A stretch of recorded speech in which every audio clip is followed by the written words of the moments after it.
Good evening. Tonight I will tell you the false story of how Mary Shelley went against Bram Stoker to see who was the better storyteller. This false story was told to me by a history teacher while I was in high school, and I thought I'd just share it with you guys for good Halloween fun. Well, the story starts in a castle outside of London. It was a big party. Everybody was there. Noblemen, kings, knights, clergy.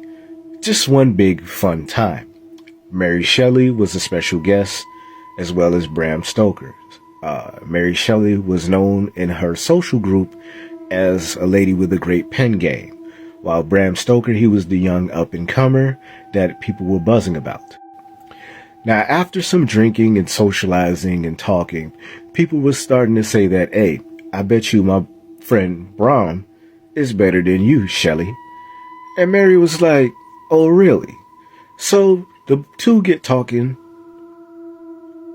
back and forth, talking all kinds of trash to one another, right?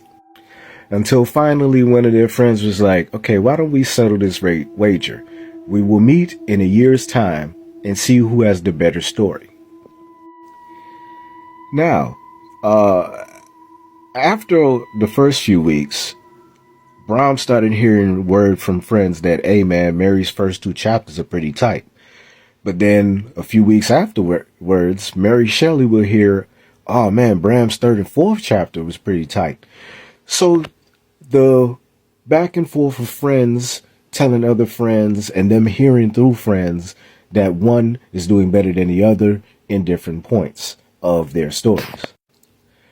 Long story short, both of their books dropped at around the same time.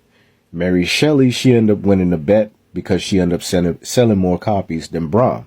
But the thing is, Bram Stoker's book became more legendary because of the 1992 film Dracula. The main point is that competition drove these two into dropping books that are now horror classics. Now, once again, let me remind you, this is not a true story. This is a fictional account told to me by an old history teacher of mine who thought this was a cool story to share. This anecdote/story and more can be found in my book, So You Want to Be a Baller, Comprehensive Guide to Go From Broke on the Bus to Balling in the Benz. It's on Amazon, so go ahead and check it out. Trust me, you'll learn a lot.